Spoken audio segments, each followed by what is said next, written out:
Hola, ¿te cuento un cuento? Hoy de Mario Benedetti, Los Pocillos.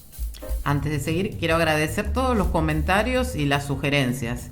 Si quieren dejar más sugerencias, abajo en los comentarios, o también se puede enviar mail a tecuentouncuento@gmail.com o cuentosenhurlingham@gmail.com. Los pocillos. Los pocillos eran 6, 2 rojos, 2 negros, 2 verdes y además importados, irrompibles, modernos. Habían llegado como regalo de Enriqueta en el último cumpleaños de Mariana, y desde ese día el comentario de cajón había sido que podía combinarse la taza de un color con el platillo de otro. Negro con rojo queda fenomenal, había sido el consejo estético de Enriqueta. Pero Mariana, en un discreto rasgo de independencia, había decidido que cada pocillo sería usado con su plato del mismo color. «¿El café ya está pronto? ¿Lo sirvo?», preguntó Mariana. La voz se dirigía al marido, pero los ojos estaban fijados en el cuñado. Este parpadeó y no dijo nada. Pero José Claudio contestó: «Todavía no, espera un ratito. Antes quiero fumar un cigarrillo». Ahora sí ella miró a José Claudio y pensó por milésima vez que aquellos ojos no parecían de ciego. La mano de José Claudio empezó a moverse, tanteando el sofá. «¿Qué buscas?», preguntó ella. «El encendedor. A tu derecha». La mano corrigió el rumbo y halló el encendedor. Con ese temblor que da el continuado afán de búsqueda, el pulgar hizo girar varias veces la ruedita, pero la llama no apareció. A una distancia ya calculada, la mano izquierda trataba infructuosamente de registrar la aparición del calor. Entonces Alberto encendió un fósforo y vino en su ayuda. «¿Por qué no lo tirás?», dijo con una sonrisa que, como toda sonrisa para ciegos, impregnaba también las modulaciones de la voz. «No le tiro porque le tengo cariño, es un regalo de Mariana». Ella abrió apenas la boca y recorrió el labio inferior con la punta de la lengua. Un modo como cualquier otro de empezar a recordar. Fue en marzo de 1953 cuando él cumplió 35 años y todavía veía. Había almorzado en casa de los padres de José Claudio en Punta Gorda, había comido arroz con mejillones y después se habían ido a caminar por la playa. Él le había pasado un brazo por los hombros y ella se había sentido protegida, probablemente feliz o algo semejante. Habían regresado al apartamento y él la había besado lentamente, morosamente, como besaba antes. Habían inaugurado el encendedor con un cigarrillo que fumaron a medias. Ahora el encendedor ya no servía. Ella tenía poca confianza en los conglomerados simbólicos, pero después de todo, ¿qué servía aún de aquella época? «Este mes tampoco fuiste al médico», dijo Alberto. «No». «¿Querés que te sea sincero?». «Claro». «Me parece una idiotez de tu parte». «¿Y para qué voy a ir? ¿Para oírle decir que tengo una salud de roble, que mi hígado funciona admirablemente, que mi corazón golpea con el ritmo debido, que mis intestinos son una maravilla? ¿Para eso querés que vaya? Estoy podrido de mi notable salud sin ojos».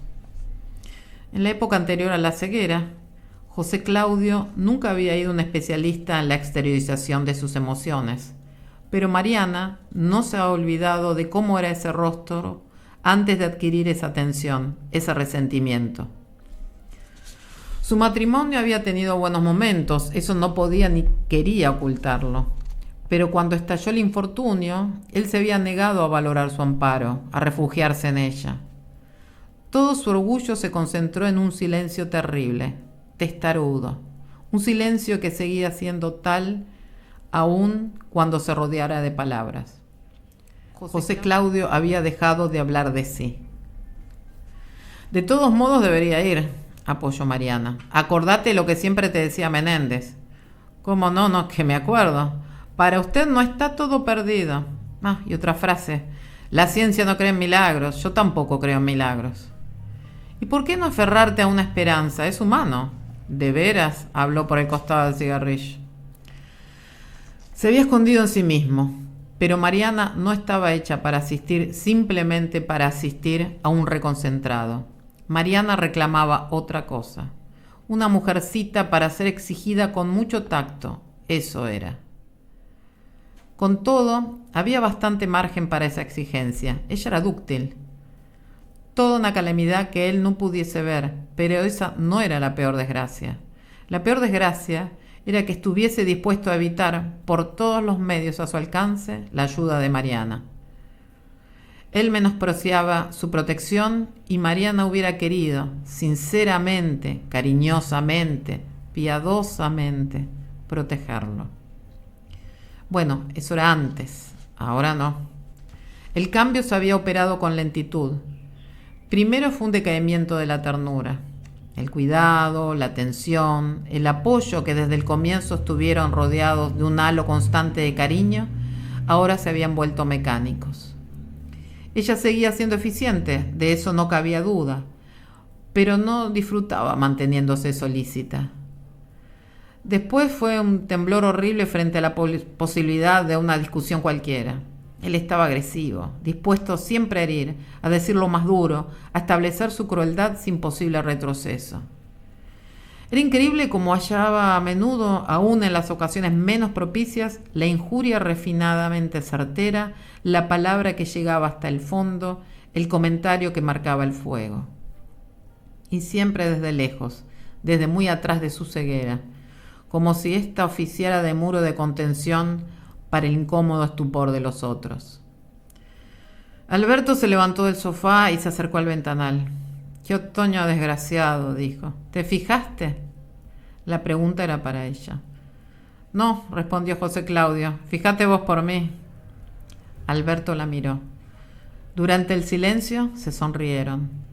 Al margen de José Claudio y, sin embargo, a propósito de él. De pronto, Mariana supo que se había puesto linda. Siempre que miraba a Alberto, se ponía linda. Él se lo había dicho por primera vez la noche del 23 de abril del año pasado, hacía exactamente un año. Una noche en que José Claudio le había gritado cosas muy feas y ella había llorado, desalentada, torpemente triste, durante horas y horas.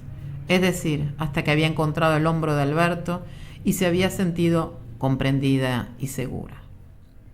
¿De dónde extraería Alberto esa capacidad para entender a la gente? Ella estaba con él, o simplemente lo miraba, y sabía de inmediato que él la estaba sacando del apuro. «Gracias», había dicho entonces, y todavía ahora la palabra llegaba a sus labios directamente de su corazón, sin razonamientos intermediarios, sin usura. Su amor hacia Alberto había sido en un comienzo gratitud, pero eso, que ella veía con toda nitidez, no alcanzaba a depreciarlo. Para ella, querer había sido siempre un poco agradecer y otro poco provocar gratitud. A José Claudio, en los buenos tiempos, le había agradecido que él, tan brillante, tan lúcido, tan sagaz, se hubiera fijado en ella, tan insignificante. Había fallado en lo otro, en eso de provocar la gratitud, y había fallado tan luego en la ocasión más absurdamente favorable, es decir, cuando él parecía necesitarla más. Alberto, en cambio, le agradecía el impulso inicial, la generosidad de ese primer socorro que le había salvado de su propio caos y, sobre todo, ayudado a ser fuerte. Por su parte, ella había provocado su gratitud, claro que sí, porque Alberto era un alma tranquila, un respetuoso de su hermano, un fanático del equilibrio, pero también, y en definitiva, un solitario.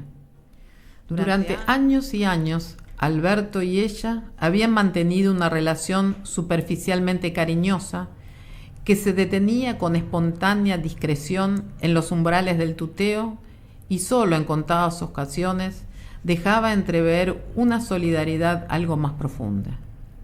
¿Acaso Alberto envidiara un poco la aparente felicidad de su hermano, la buena suerte de haber dado con una mujer que él consideraba encantadora?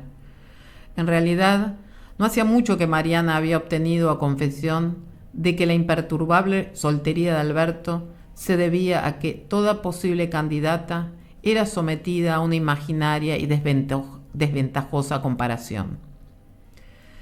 Y ayer estuvo Trelles estaba diciendo José Claudio, hacerme la clásica visita adulona que el personal de la fábrica me consagra una vez por trimestre. Me imagino que lo echarán a la suerte y el que pierdes en broma viene a verme.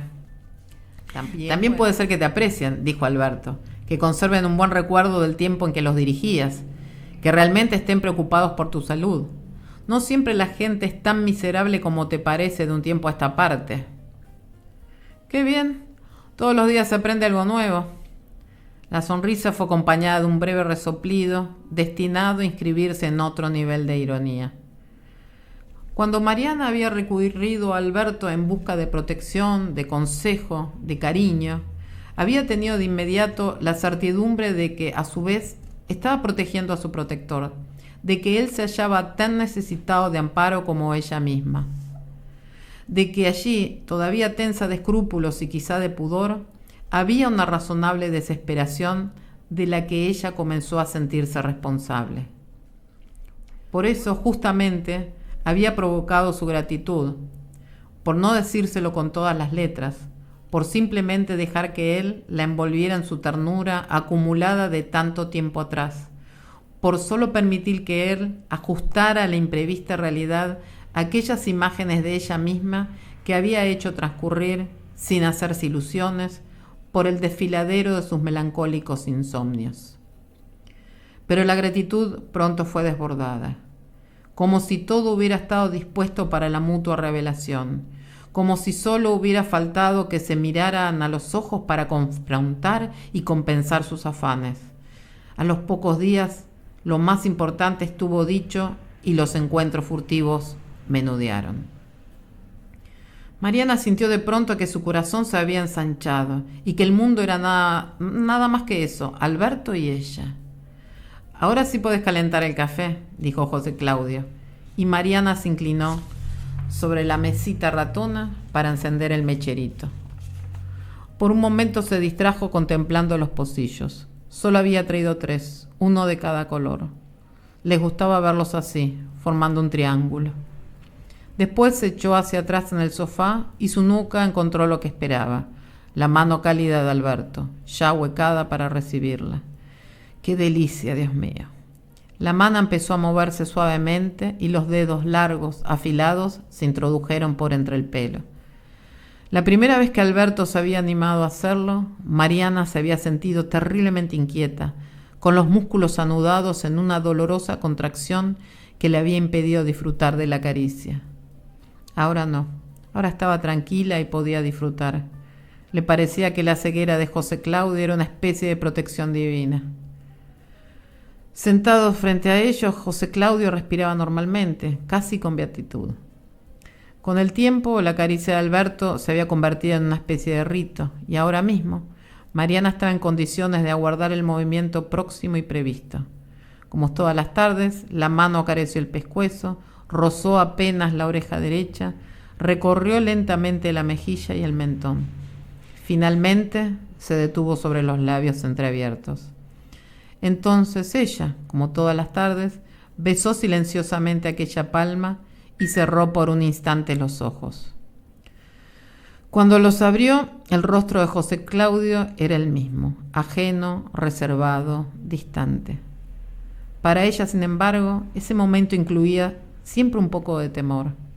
Un temor que no tenía razón de ser, ya que en el ejercicio de esa caricia púdica, riesgosa, insolente, ambos habían llegado a una técnica tan perfecta como silenciosa.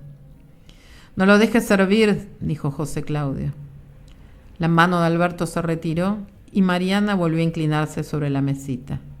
Retiró el mechero, apagó la llamita con la tapa de vidrio, llenó los pocillos directamente desde la cafetera.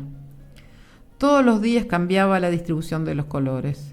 Hoy sería el verde para José Claudio, el negro para Alberto, el rojo para ella. Tomó el pocillo verde para alcanzárselo a su marido, pero antes de dejarlo en sus manos se encontró con la extraña, apretada sonrisa. Se encontró además con unas palabras que sonaban más o menos así. «No, querida, hoy quiero tomar en el pocillo rojo».